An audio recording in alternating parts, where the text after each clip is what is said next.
अगदी थोड्याच वेळात मुख्यमंत्री देवेंद्र फडणवीस राज्याचा अर्थसंकल्प सादर करणार आहेत। अजितदादांच्या निधनानंतर मुख्यमंत्री फडणवीसांकडे अर्थ खात्याचा ताबा आहे आणि त्यामुळे ते आता अर्थसंकल्प मांडणार आहेत। देवेंद्र फडणवीस अर्थसंकल्प सादर करणारे पहिले मुख्यमंत्री आहेत। राज्याच्या अर्थव्यवस्थेची 51 लाख कोटींकडे झेप आहे। यंदा महाराष्ट्राची अर्थव्यवस्था सुमारे 7.9% वाढण्याचा अंदाज आहे। अर्थसंकल्पातून सर्वसामान्यांना काय मिळणार याकडे आता नागरिकांचं लक्ष आहे। राज्य सरकार कुठल्या नव्या घोषणा करणार, कुठल्या नव्या योजना आणणार याची उत्सुकता महाराष्ट्राला आहे। महाराष्ट्राच्या अर्थकारणाचा आढावा घेणारा आर्थिक पाहणी अहवाल विधानसभेत सादर करण्यात आला आणि राज्याच्या अर्थव्यवस्थेबाबत त्यात सकारात्मक चित्र समोर येत आहे। या अहवालानुसार चालू आर्थिक वर्षात महाराष्ट्राची अर्थव्यवस्था सुमारे 7.9% वाढण्याचा अंदाज व्यक्त करण्यात आलाय। दरम्यान मुख्यमंत्री देवेंद्र फडणवीस आज राज्याचा अर्थसंकल्प मांडणार असल्यामुळे या आकडेवारीकडे सगळ्यांचं लक्ष लागलेलं आहे। आजच्या अर्थसंकल्पाकडे आता सगळ्यांचं लक्ष लागलं असून आर्थिक पाहणीतल्या आकडेवारीच्या पार्श्वभूमीवर राज्य सरकार कोणत्या घोषणा करणार, कुठल्या नव्या तरतुदी करणार याची उत्सुकता आहे। राज्याच्या अर्थसंकल्पाबाबत अनेक नेत्यांच्या काय प्रतिक्रिया आल्यात आपण बघूया। बजेट आहे महाराष्ट्रामध्ये आणि ते आदरणीय अजितदादाच्या मला वाटते 11वं बजेट अजितदादा हे करणार होते, पण आज राज्याचे मुख्यमंत्री देवेंद्र फडणवीस साहेब सादर करतात।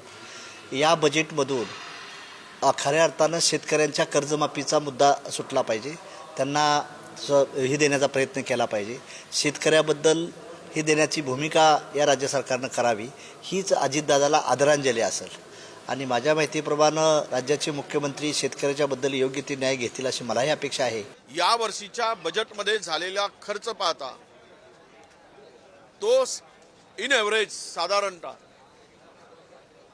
30% वर गेलाच नाही। याचा अर्थ असा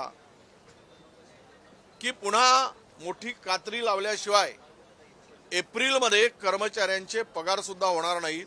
अमेरिकेचे राष्ट्राध्यक्ष गुजरातला आले होते आणि झोपडपट्टी झाकायसाठी दिसू नये म्हणून जे पडदे लावले होते ना, तसेच पडदे या आर्थिक अहवालामध्ये आम्हाला दिसून आले। तिथे जसं लपवण्याचं काम झालंय, याही आर्थिक अहवालामध्ये लपवण्याचं काम झालं। शेतकऱ्यावर अपेक्षांचं ओझं आहे। कर्ज मुक्त शेतकरी करायचं वचन सरकारने दिलं होतं। आम्हाला या बजेटमध्ये ते दिसतं काय ते आम्ही बघणार आहोत आणि सरकारने ते केलं पाहिजे। महाराष्ट्राचे लाडके मुख्यमंत्री देवेंद्रजी फडणवीस आज महाराष्ट्राचा अर्थसंकल्प सादर करणार आहेत। याआधी देखील आपण बघितलं की मुख्यमंत्री देवेंद्रजी फडणवीस सातत्यानं सर्वसामान्य कुटुंबातील लोकांचा विचार करतात। तुमच्यासारखं मातोश्री 2 बांधण्याचं स्वप्न देवेंद्रजी कधीही बघत नाहीत। तुमच्यासारखं आपल्याच कुटुंबात सत्ता, आपल्याच कुटुंबामध्ये अर्थशास्त्र, आपल्याच कुटुंबामध्ये अर्थव्यवस्था, आपल्याच कुटुंबामध्ये कमिशनखोरी, हे स्वप्न देवेंद्रजींनी कधीही बघितलेलं नाही। देवाभाऊ सातत्यानं सर्वसामान्य माणसांचा विचार करून, लाडक्या बहिणींचा विचार करून अर्थसंकल्प मांडणारे अर्थमंत्री आहेत।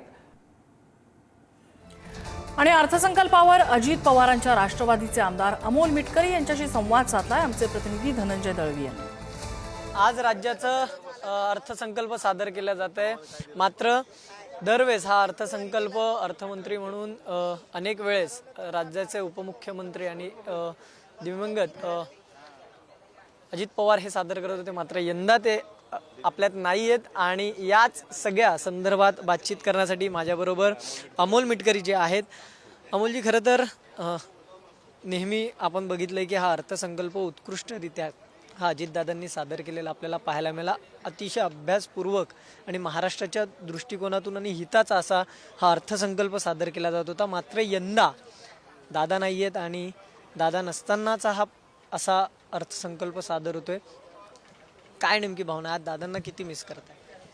हे म्हणजे आषाढी वारीला जाऊन विठ्ठलाच्या मंदिरात विठ्ठल नसणे, समजा विठ्ठलाची मूर्ती कोणी चोरून नेली आणि विना विठ्ठलाच्या मूर्तीचा गाभारा सोळखांबी मंडपाच्या समोरचा, तसं जर चित्र तुम्ही असं कल्पना केली का विठ्ठलाची मूर्ती चोरलेली आहे आणि पंढरपूरला आपण आहोत आणि विठ्ठल दर्शन घ्यायचं आहे, तर ती जी भावना असेल तशी भावना आज आहे की सर्वसामान्यांचा बजेट मांडणारा व्यक्ती 12व्यांदा राज्याचा अर्थसंकल्प सादर करत असताना दादांचं येणं, दादांचं ब्रीफकेस घेऊन उभं राहणं, दादांचा पूर्ण top to bottom doctor Babasaheb आंबेडकरांसारखं स्वच्छ राहणीमान आणि तिथून छत्रपती शिवाजी महाराजांना अभिवादन करायला जाणं आणि अभिवादन करतानाही छत्रपती शिवरायांच्या पुतळ्याची कशी काळजी विधिमंडळानं घेतली ते बारकाव्यानं पाहणं आणि त्याच्यानंतर महाराजांना मुजरा घालून अर्थसंकल्प सादर करताना तुकोबाच्या अभंगानं सुरुवात करणं, हे जे काही सगळं असं सौंदर्यपूर्ण अर्थसंकल्पाचं एक चालतं बोलतं मूर्तिमंत विद्यापीठ अजितदादा होते, ते विद्यापीठ आज